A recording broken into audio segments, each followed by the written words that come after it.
Hello, welcome to Mosaics, a podcast by the Idaho Office for Refugees. I'm Holly Beach, your host. Today I'm joined by Joe and Kim Mitchell of Idaho Falls. They have been on the podcast before, so you might recognize their names. And we are here today to talk about Welcome Corps and private sponsorships. It's a new program available to Americans to privately sponsor refugees. And Joe and Kim have firsthand experience on what the process is like and what it's been like to bring people to their community that way. So I'm really excited to chat with them about what that's been like. And before we jump in, Joe and Kim, I'd love to give you a chance to introduce yourselves. Tell me more about who you are and what your background is. First of all, thank you for inviting us. The Idaho Office for Refugees has been great friends to us, and so we're glad to be here.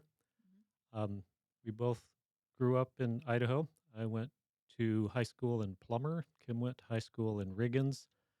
We met at the University of Idaho, and we have lived in Idaho most of our lives, with the exception of for 7 years we lived in China in a location near Tibet. So that's been that was a part of our life that shaped our backstory quite a bit. But other than that, we've lived in various places throughout Idaho, and we're um, proud to be Idahoans. How did you first hear that private sponsorship of refugees was an option? I did some research on bringing refugees to Idaho and didn't find anything, and in fact gave up. Um, and I just went back at it one more time, thinking just maybe, um, quick prayer, and looked, and voila, there was information about sponsor circles opening up Mm. soon, and so we just jumped on it right away. Was there a specific world event that made you look into that? We lived in a town near Tibet, and we had a family, actually a clan, an extended clan, kind of adopt us into their family when we were working there doing relief and development work, poverty relief and development. And they brought us like to their weddings and funerals, and our kids played with their kids. They settled us and they showed us the ropes around town and just how to navigate life there. And so we wanted to do the same thing Mm. here, just show that same welcome and hospitality to people from another place. Wow.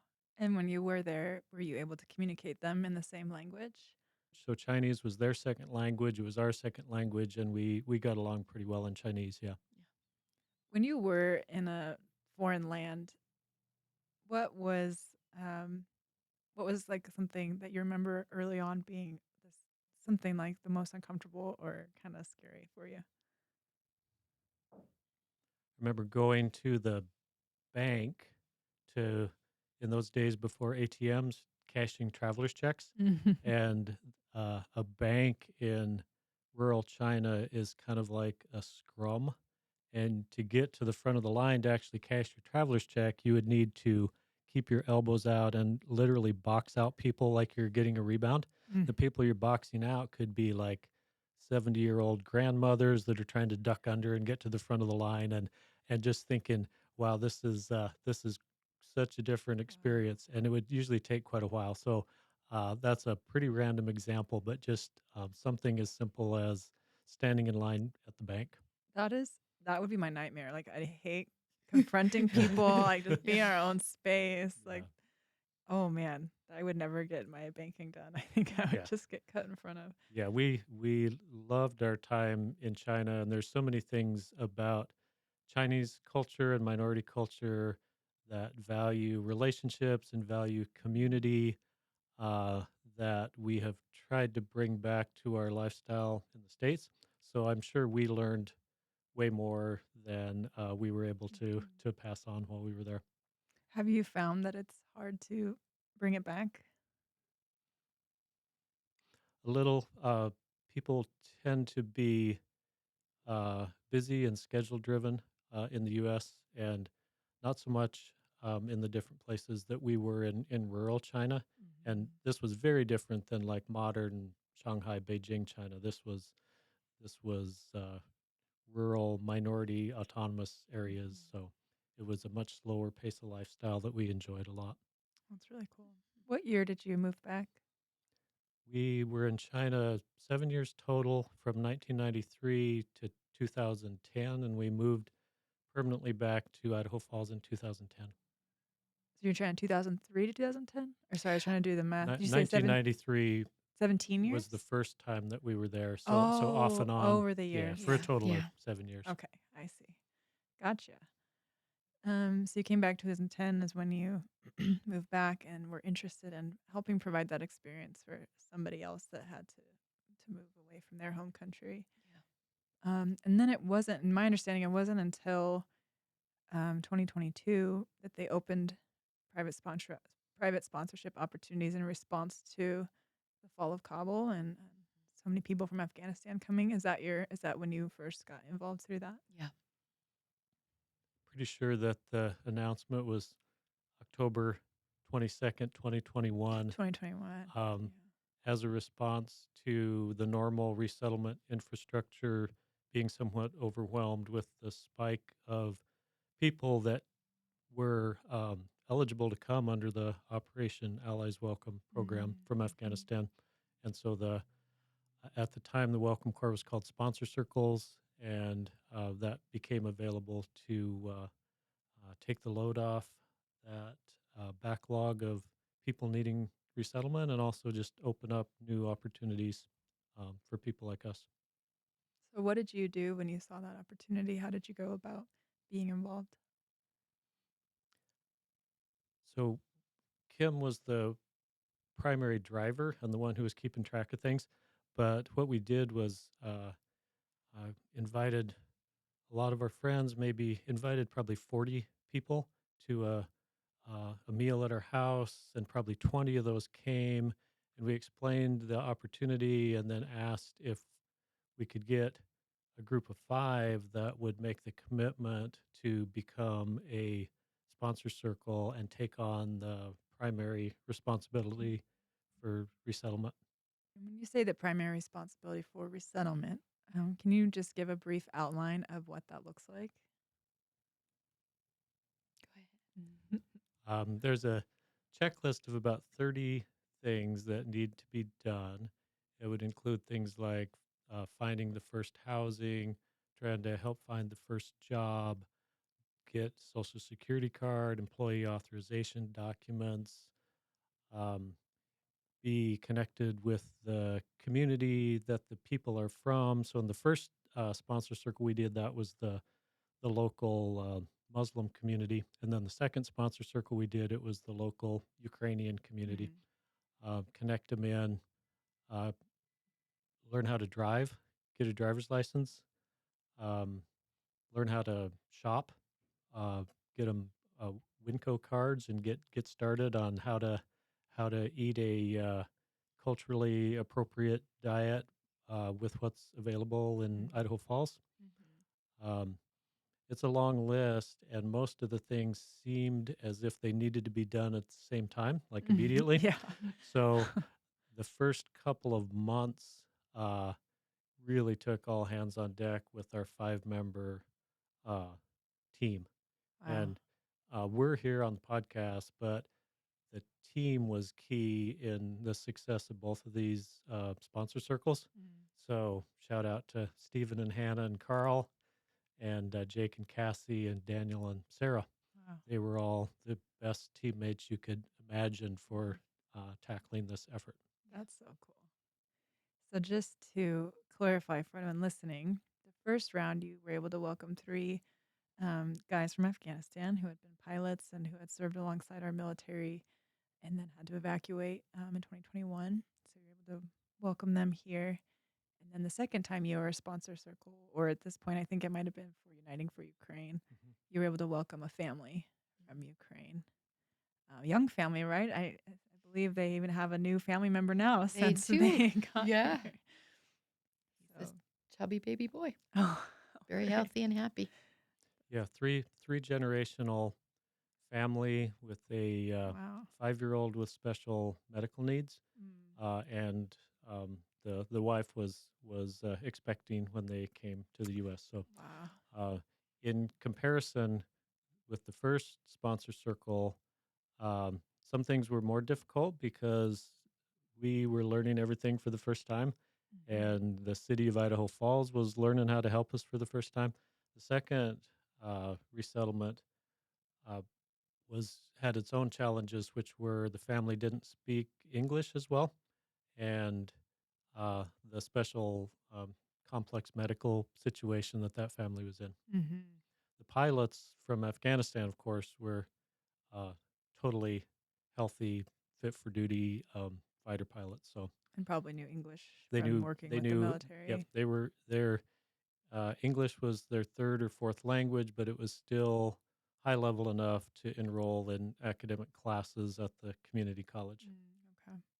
So with the family from Ukraine, did you have to use an interpreter a lot, or how did you go about the communication? Google Translate. Yeah. Yeah, they were great at it. Wow. Um, yeah, the wife looks at me in the eye when she's speaking and just uses her phone and makes really good eye contact. And I forget sometimes that we're actually using Google Translate Wow. to talk with each other. It's actually pretty comfortable because she's really warm and she just wants to connect and Wow. wants us to know each other. And so the part of using the phone, it works. It works pretty well. Is that more of a voice to text and then it will read it back, or is it more she has to type out what she wants to say? Voice to text. Okay, Yeah, that's good. yeah. Have you had any embarrassing mishaps in terms of what it was said and what was understood? Yeah, we have had, like, something about So howling at the moon, so which had nothing to do with the conversation, okay, and so one yeah. the grandmother in the family, 67-year-old grandmother, and I were out looking at the rain gutters on the house that they were staying in. There'd been a storm, and we were trying to make sure that the basement didn't flood again. And we were looking at them, and she's a very capable lady who runs her own farm in the Ukraine. And uh, she talked for a while into Google Translate, pressed the button, and the voice said, "There's grass in my bra." Oh. So that was not on topic at all, and she got embarrassed and Oh. Yeah, uh, resaid the sentence and had it come out that in a way that made more sense. Yeah. Oh, that's great. There's always gonna be something like that when you're dealing yeah, with, I know I've said some embarrassing things in my attempts to speak Spanish, but that's part of being vulnerable, right, and Mm. learning, and it's cool to have a safe family there that you already know to make those mistakes in yeah. front of. Have you found with both of the different groups that you've sponsored, their adjustment to be how have you found that to be, any challenges or maybe some special meaningful parts of it? Like, how have you found that process? The pilots have said their adjustment is really good. They have said that the US is like for them has been like paradise. Mm, If, their wives could be brought here, then they would just be as happy as they could possibly be. mm. Um, so that went really well. There's a larger Ukrainian community in Idaho Falls than Afghan community. In Mhm. fact, there was zero members of the Afghan community when the guys got there. Wow. Uh, but the that community has really helped with the second resettlement, with making people helping with translation, cultural adjustment. So tapping into the local cultural community was really key there. And with the Afghan guys, we got the support of the Idaho Falls Muslim Association. So even though they weren't from Afghanistan and weren't Hazara, they were very supportive and very helpful to us and to the guys. Wow. If you're comfortable sharing, are there any success stories so far from their time here that you would like to celebrate? Yeah, ton of success.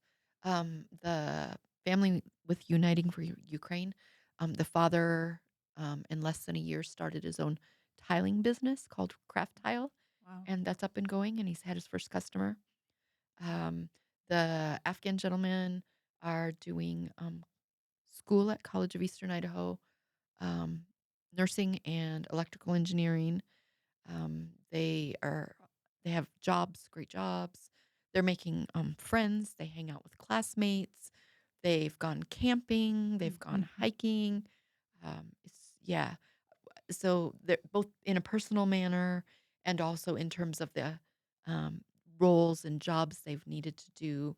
There have been successes all along the way. Mm. I have one uh, story that is, I would consider it a community success, Mhm. and that is in Idaho Falls. One of the biggest citywide events of the year is called the Martin Luther King Banquet that my friend Dave Snell organizes each year, and it gets about 400 people who are the leaders in the community, the mayors, city council, business leaders, and 2 years ago, Dave invited me to present what we were doing with bridge builders at that banquet. So, what I did was had the three pilots record a video in their own words about their journey from uh, uh, taking planes that wouldn't fall into the hands of the Taliban to detention camps in Uzbekistan, Tajikistan, the U.S. Air Force helping them get out to the United States, and then how well the people in Idaho Falls had welcomed them. And when the video finished, there was a spontaneous standing ovation. Mm. And it was a beautiful thing to see our community appreciate what these guys had done, fighting alongside our U.S. Air Force and their courage in their journey to Idaho Falls, and then also the connection that they already felt after a year in Idaho Falls to the people there. So Wow. um, there's when we're talking about the resettlement, there's heroes in the story. They're not Kim and me. The heroes in the story are the refugee families that have come here. Mm. Wow, that's really cool. Kim said that, they're really enjoying their time. If only their wives could get here. It has been a long time since they've been able to see their wives. What has it been now? 2 years, two and a half Yes, And a years. two and a half. half. And what does that timeline look like for someone in their shoes trying to reunite with a spouse or another family member? We don't technically know, but estimates it could be another 2.5 years Mm. um, before they're together, perhaps longer with the backlog of paperwork that needs to be done to make things happen to have the wives come. Wow. So, We've supported the passage of the Afghan Adjustment Act in Congress, but that has not made its way to a vote yet. That would speed up the process. So Mhm. I hope that the U.S. Congress will pass some form of legislation that will allow quicker family reunification for the pilots who are already here. Okay. Um, in Idaho Falls, so eastern Idaho, I know there's been resettlement there farther back in the past, but in recent years, there hasn't been. As Idaho Office for Refugees, we partner with agencies in Boise and in Twin Falls. How far is Twin Falls from Idaho Falls? It's more than 100 miles. Okay, So so it's we yeah, were it's pretty far. Yeah, we since the Refugee Act of 1980 that established that 100-mile radius for resettlement for within that range of an agency, there haven't been refugees that have come through the official channels in Idaho Falls. So these are the first families in just over 40 years. Mm. And you shared about the community support and especially that touching video at the banquet. But I imagine you had to do some groundwork maybe to educate people about what was going on, and maybe that, groundwork is continuing to happen just to kind of share about what this is. What is Welcome Corps? Because now the private sponsor groups is called Welcome mhm, Corps. Still the same parameters, I believe. You need a group of 5. You have to raise a certain amount of money, and apply and go through all this training, right, and Hmm. application period and commit to a very extensive checklist of resettlement and placement services that you yourself as a private citizen will take on, which is a huge commitment. And so people in Idaho, though, see that and deeply care. And like you guys, they want someone who has been displaced to have a safe place to end up and raise their families, and they want to be a part of that. So that's has been gaining some interest and traction. We haven't had a lot of, Welcome Corps arrivals in Idaho at this point, but have been working too to try to let people know what it is and what it means for Idaho. How have you been having that conversation? So, one thing that has surprised us in building community support is that welcoming refugees doesn't fall neatly into a red issue or a blue issue. Mhm. We've had great support from veterans groups, from industry groups and business owners, from humanitarian groups, from lots of churches. So it really is an issue that people from lots of different backgrounds and ways of approaching life can get behind. Mm. And one thing that we've tried to do to build community support is to uh, accentuate the positive with whichever group that we are able to speak with. And um, there's enough common ground that most people, when they understand what the terms mean and they understand the benefit that refugees provide to a community, that they will often change from a original position of opposition to a position of being a enthusiastic Mm. advocate or supporter.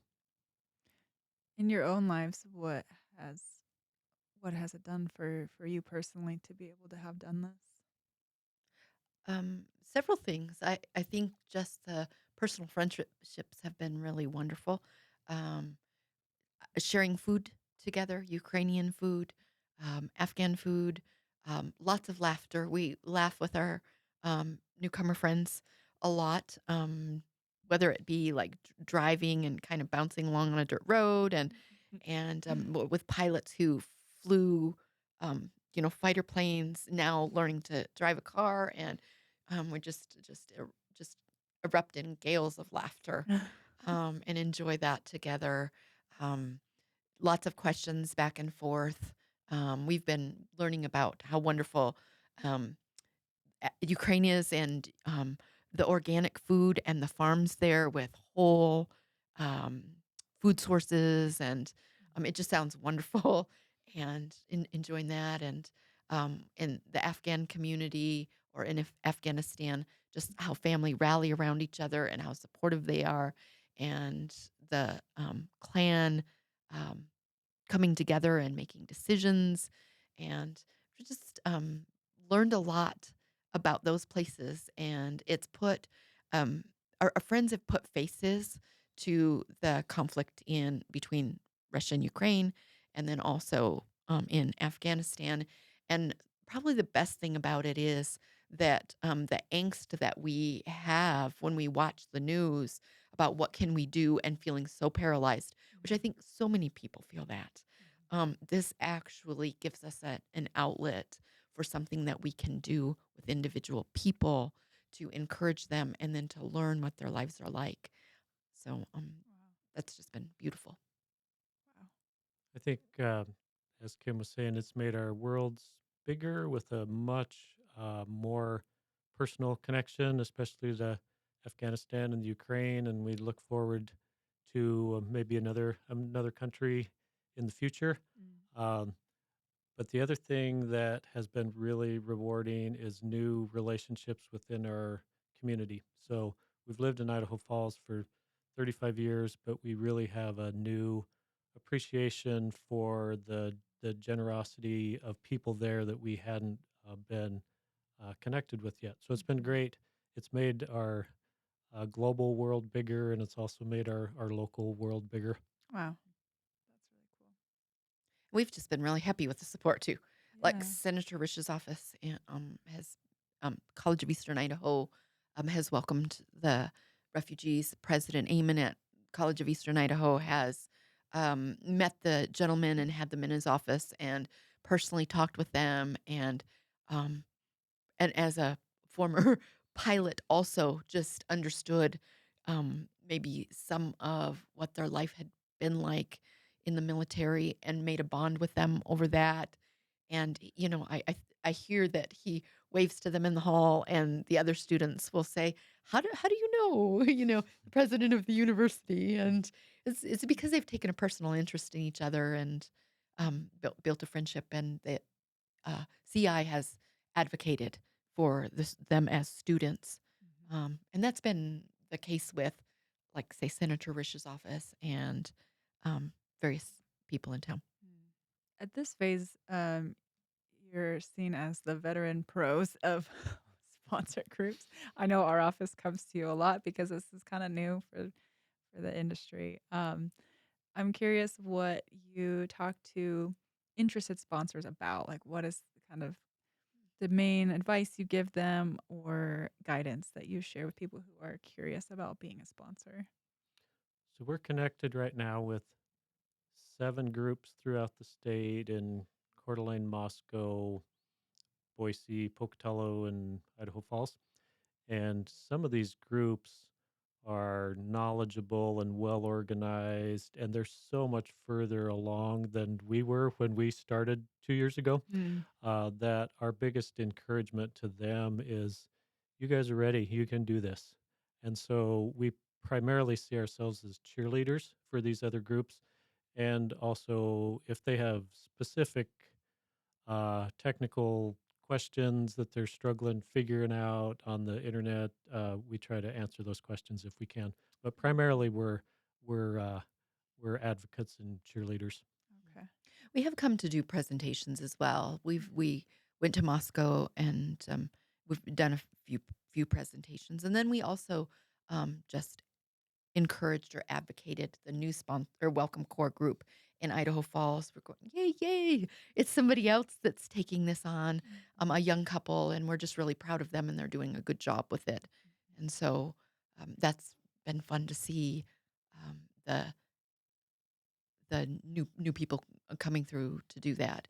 And so presentations help, I think, if people want to talk and want to have us present It's how to do it. it's hard to overemphasize how little we knew Mm. 2.5 years ago when Mhm. we got started. Just jumped in. We jumped in, and I remember when the pilots had just arrived, and we were working really hard the first couple of weeks, and I was cold calling immigration attorneys, and one of the immigration attorneys said, "Oh, have you contacted the state office for refugees yet?"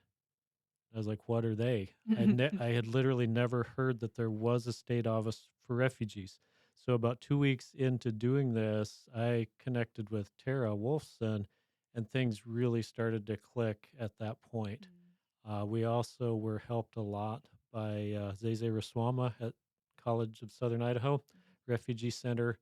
um, he took us through their facility and showed us, said, okay, this person does our English training. This person does our housing. This person does our employment. This person does our medical interface. And as he was showing us all these different offices, we were thinking, oh, hey, we do English, we do housing, Yep. we do employment, we do medical. And we just realized we're not experts in any of those things. What we're experts in is the relationship with this new family. Mhm. So we got to know, we've gotten to know both groups at a much deeper personal level than I think would have been possible if there were a larger volume of refugees in the city. So Mhm. we're not experts in any of the services, but we're experts in the the new friends. Yeah. Yeah, it is a challenge. We have people coming to us sometimes with questions that we don't operate in that sphere. For instance, like international like visa questions or things like that, and try to give them the resources that you can. But some of this is just being scrappy and figuring it out, as I'm Mhm. sure that you have found. So, and staying positive and looking for solutions.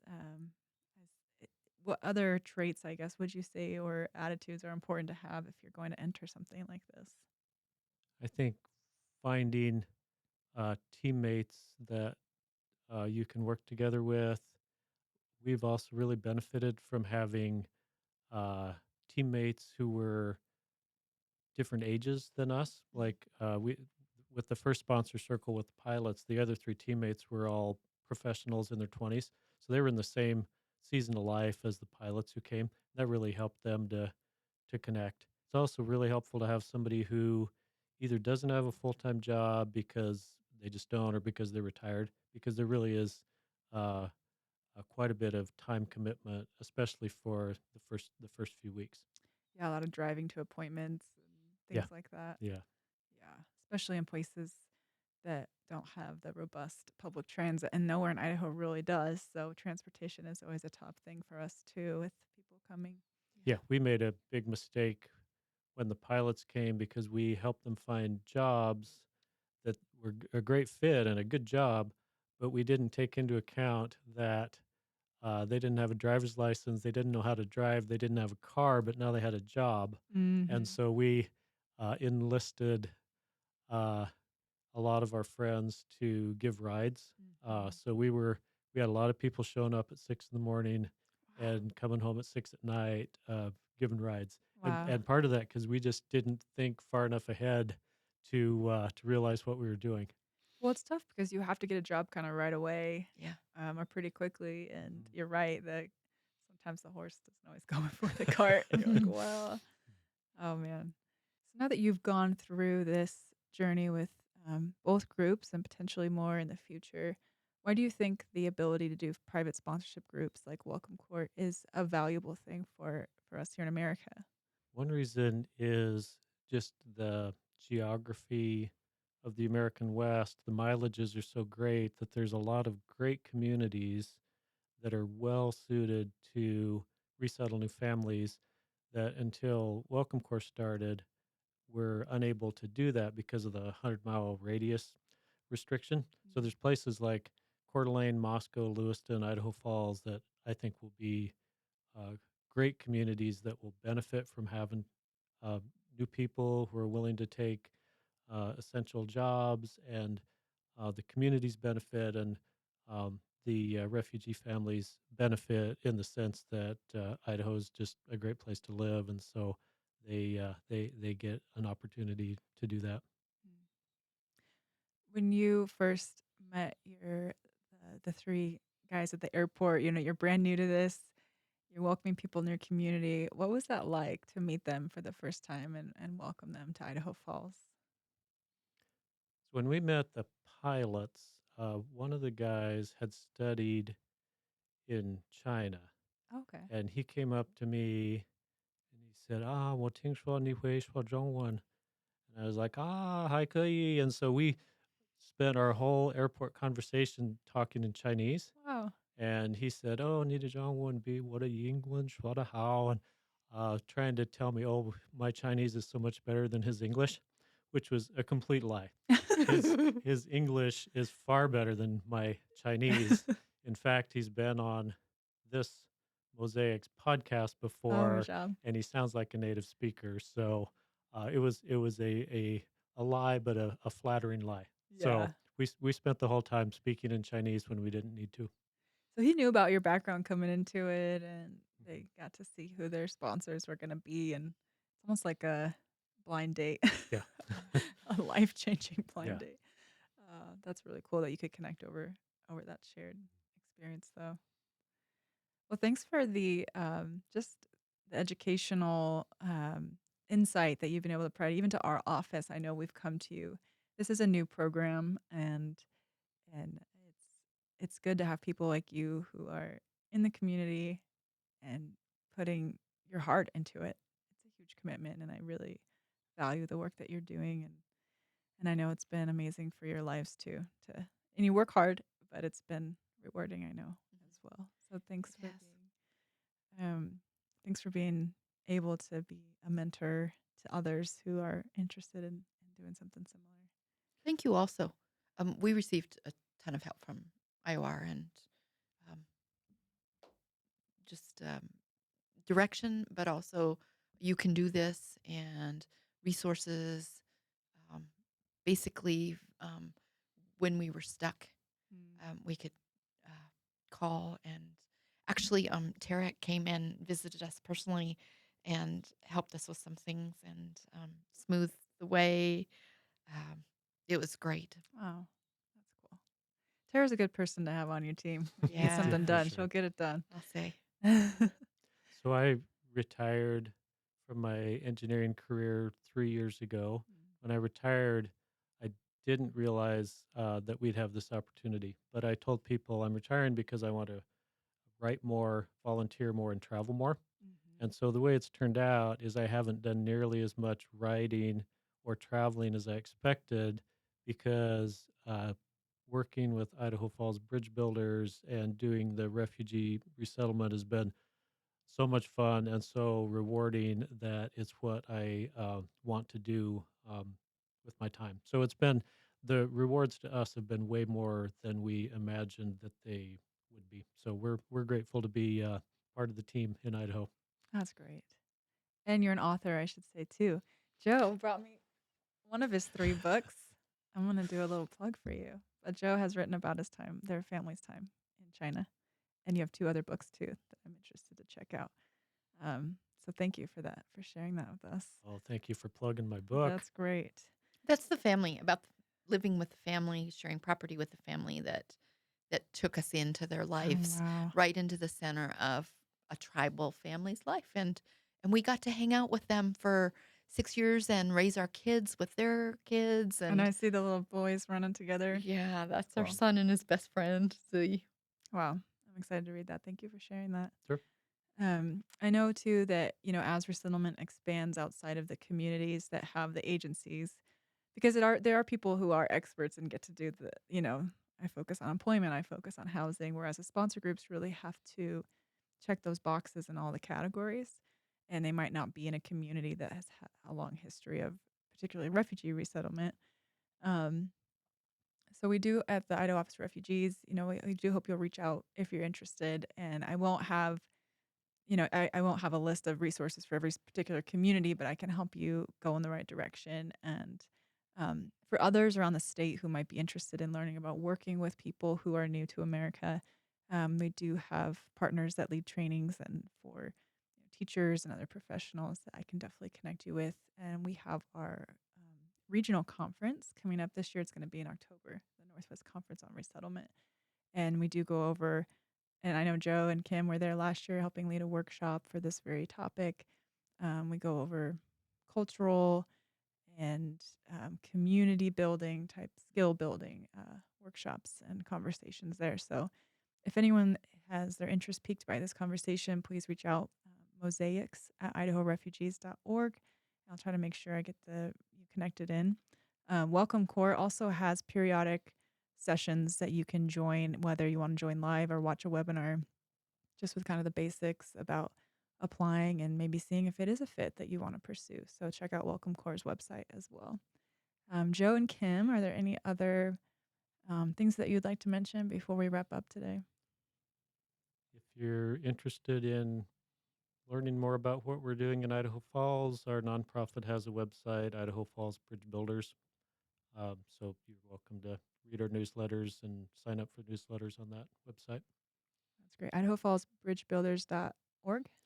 It's not that simple. Just Google Oh, it and just it'll come Google up. it. Okay. Good to know. I know we have partners called Bridges as well in Pocatello Okay. that are Yes. very engaged in the refugee community there. So, but you're right. It's a great place to live and because of people like you. And I'm really thankful for all that you do. So thanks, Joe and Kim. Thank You're you. welcome. Thank you. Thank you for joining the conversation. For more information on how to be involved with refugee resettlement, please visit idahorefugees.org. Mosaics is produced by the Idaho Office for Refugees with grant support from the M.J. Murdoch Charitable Trust. Music by the Afrosonics. Production in partnership with SB Studios.